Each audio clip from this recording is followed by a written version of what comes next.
మీ జీఐఈటీ ఇప్పుడు జీజేయుగా మారింది. 2000కు పైగా ప్లేస్మెంట్స్, ఐపీఎం, కేపీఎంజీ వంటి సంస్థలతో ఇంటిగ్రేటెడ్ కోర్సులు. యూపీఎస్సీ కోచింగ్, అడ్మిషన్లు ఓపెన్.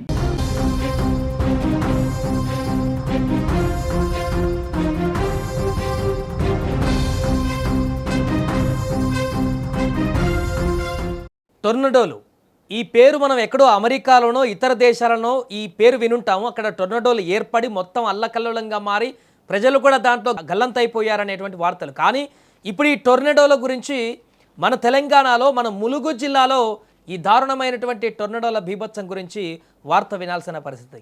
భారీ ఈదుర గాలులతో అటవీ ప్రాంతంలో బలమైనటువంటి గాలులు రావడంతో పాటు సుడిగాలుల రూపంలో కూకటి వేలతో వృక్షాలను నేలమట్టం చేస్తున్నాయి.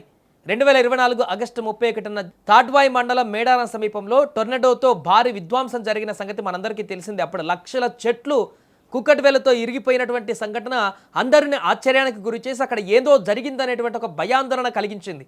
సరిగ్గా 2 ఏళ్ల తర్వాత మంగపేట మండలం కోమటిపల్లి సమీపంలో సుమారు 5 కిలోమీటర్ల విస్తీర్ణంలో మళ్ళీ ఇప్పుడు ఈ దుర్గాలతో కూడిన సుడిగాలులు వచ్చి వృక్షాలు నేలకూలాయి.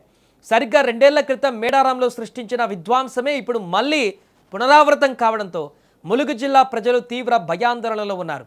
ములుగు జిల్లా మంగపేట మండలం కోమటిపల్లి సమీపంలో మంగళవారం సాయంత్రం ఊహించని ఈ ప్రళయం సంభవించింది. మధ్యాహ్నం నుంచి వర్షం కురుస్తుండగా ఒక్కసారిగా వచ్చిన భీకరమైన ఈదురుగాలులు సుడిగాలుల రూపంలో విరుచుకుపడ్డాయి. కోమటిపల్లి కాటారం రూట్లో సుమారు 5 కిలోమీటర్ల విస్తీర్ణంలో భారీ వృక్షాలు నేలకూలాయి. కాటాపూర్ వెళ్లే మార్గంలో శాంతినగర్ సమీపంలో ప్రధాన రహదారి వెంట పెద్ద ఎత్తున చెట్లు రోడ్డుకు అడ్డంగా పడిపోవడంతో రాకపోకలకు కూడా తీవ్ర అంతరాయం ఏర్పడింది. స్థానికులు చెబుతున్న దాని ప్రకారం కమలాపురం వైపు నుంచి అటవీ ప్రాంతం మీదుగా కొత్తపేట వైపు ఈ టొర్నడో వెళ్ళినట్టుగా తెలుస్తుంది. అయితే ఇక్కడ ఒక పెద్ద ప్రమాదం కూడా త్రుటిలో తప్పింది. అదే ఈ ప్రాంతంలో శాంతినగర్ కానీ ముక్కుపోచమ్మ గొత్తికోయ గూడాలు ఉన్నాయి. ఒకవేళ ఆ భీకర గాలులు కనుక ఆ గూడాల వైపున కనుక మళ్ళీ ఉంటే చాలా ప్రాణ నష్టం, ఆస్తి నష్టం భారీ స్థాయిలో ఉండేదని కూడా స్థానికులు వణికిపోతున్నారు ఊహించుకొని. అదృష్టవశాత్తు అది అటవీ ప్రాంతం గుండా వెళ్లడంతో పెను ప్రమాదం తప్పినట్లయింది. సమాచారం అందుకున్నటువంటి వెంటనే అటవీ శాఖ అధికారులు ఘటనా స్థలానికి చేరుకొని పరిస్థితిని సమీక్షించారు. ఈ ఘటనపైన ములుగు డిఎఫ్ఓ వికాస్ మీనా స్పందిస్తూ అధిక వేగంతో వీచిన ఈదురుగాలుల కారణంగా మంగపేట రేంజ్ పరిధిలోని మంగపేట సౌత్ బీట్ 5వ కంపార్ట్మెంట్లో భారీ నష్టం జరిగినట్టుగా తెలిపారు. డంపిడి, కానుగ, ముస్తి, ఈపీ జాతులకు చెందినటువంటి సుమారు 20 నుంచి 30 వరకు పెద్ద చెట్లు నేలకొరిగినట్లుగా ప్రాథమికంగా గుర్తించామన్నారు. ఎంత మేరకు నష్టం జరిగిందనే దానిపైన అటవీ సిబ్బంది పూర్తి స్థాయిలో అంచనా వేస్తున్నట్లుగా కూడా ఇప్పుడు వెల్లడించారు. ములుగు జిల్లా వాసులను ఇప్పుడు ఈ టొర్నడో భయం వెంటాడుతున్నప్పటికీ బలమైన కారణాలు కూడా ఉన్నాయి. 2024 ఆగస్టు 31న మేడారం సమీపంలో సరిగ్గా ఇదే తరహా టొర్నడోతో భారీ విధ్వంసం జరిగింది. అప్పుడది దేశవ్యాప్తంగా చర్చనీయాంశంగా మారింది.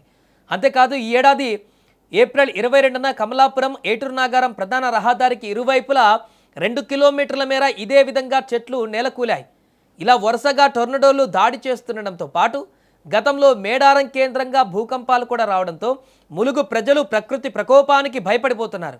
అడవిలో అసలు ఏం జరుగుతుందనే దానిపైన శాస్త్రవేత్తలు, అధికారులు ప్రత్యేక దృష్టి పెట్టాలంటూ కూడా ఇప్పుడు అక్కడ ప్రజలు కోరుతున్నారు. అధిక వేగంతో వీచిన ఈదురుగాలుల కారణంగా ములుగు జిల్లా మంగపేట రేంజ్ పరిధిలోని మంగపేట సౌత్ బీట్ 5వ కంపార్ట్మెంట్లో గల డంపిడి, గానుగ, ముస్తి, ఈపీ జాతులకు చెందిన కొన్ని చెట్లు నేల కొరిగినట్లు డిఎఫ్ఓ వికాస్ మీనా తెలిపారు. సమాచారం అందిన వెంటనే ఘటనా స్థలానికి తమ సిబ్బంది పరిశీలించారని చెప్పారు. బలమైనటువంటి గాలులతోనే చెట్లు నేల కొరిగినట్లుగా ప్రాథమికంగా నిర్ధారించామన్నారు. ఇక సుమారు వందలాది చెట్లు నేల కొరిగాయనే సమాచారం అందిందని, ఎంత మేరకు నష్టం జరిగిందనే అంశంపైన అంచనా కొనసాగుతుందంటూ కూడా చెప్పారు. ప్రకృతిలో వస్తున్న ఈ విచిత్రమైనటువంటి మార్పులు, సుడిగాలి బీభత్సం అందరిని ఇప్పుడు ఆలోచనలో పడిస్తున్నాయి.